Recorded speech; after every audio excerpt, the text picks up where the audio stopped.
Praise the lord. 1 సమూయేలు 25 అధ్యాయం 6 వచనం. ఆ భాగ్యవంతునితో నీకును నీ ఇంటికిని నీకు కలిగిన అంతటికిని క్షేమమవునుగాక.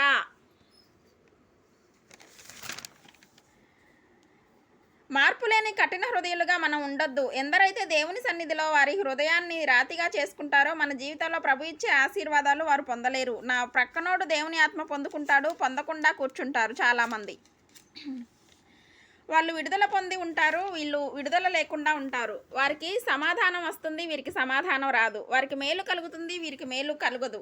వాడు ఆనందంతో మొహం నిండా సంతోషంతో దేవుని కళ్ళతో ఇంటికి వెళ్తుంటే ఈడు ఏడుపు మొహంతోనే ఇంటికి వెళ్తుంటాడు. ఎందుకంటే ఇతని హృదయం రాతి హృదయంగా ఉంచుకున్నాడు. కనుక ఏదన్నా పగలగొట్టాలంటే దేవుని సన్నిధిలో ముందు మనం కానుకల డబ్బా కాదు, కానుకలు కాదు మనం ఇచ్చేది, మన రాతి హృదయాన్ని ప్రభు సన్నిధిలో అప్పగిద్దాం. దేవునికి అన్నవారు గట్టిగా దేవునికి స్తోత్రాలు చెల్లిద్దాం. Praise the lord.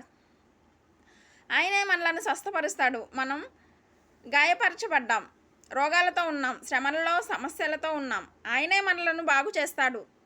చెయ్యి పైకెత్తి చెప్పండి, ఆయనే మనల్ని స్వస్థపరచువాడు.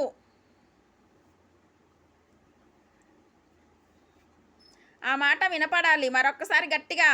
ఆమేన్.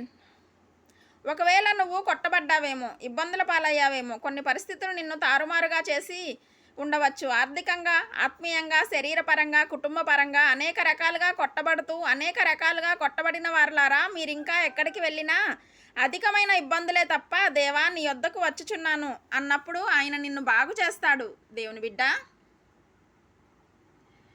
నువ్వు బాగా లేవు, నీ పరిస్థితులు బాలేవు, నీ ఇంటి పరిస్థితులు బాలేవు, నీ వ్యక్తిగత జీవితంలో అనేక విషయాలు బాగా లేవు. కానీ నిన్ను బాగు చేయగలిగిన వాడు పైనున్నవాడు. ఆయన యొద్దకే వెళ్దాం రమ్మంటున్నాడు. హోషేయ ప్రవక్త తన ప్రజలతో చెప్తున్నాడు, ఆయన యొద్దకు వెళ్తే మనం స్వస్థత పొందుకుంటాం. మనం కొట్టబడ్డాం కానీ పరిగెడదాం, ఆయన యొద్దకే వెళ్దాం. ఆయన మనలను బాగు చేస్తాడు. ఆమేన్. జీవితాన్ని స్థిరపరచు ప్రభువా, ఆత్మీయంగా స్థిరపరచు, ఆర్థికంగా స్థిరపరచు, కుటుంబపరంగా స్థిరపరచు, పిల్లలను స్థిరపరచు, యవ్వన జీవితాలను స్థిరపరచు. కుటుంబంలో ఉన్న ప్రతి ఒక్కరూ కూడా యేసుక్రీస్తు నామంలో దేవునిలో స్థిరపరచబడుదురుగాక. ఆమేన్. నా రక్షణ మహిమకాధారము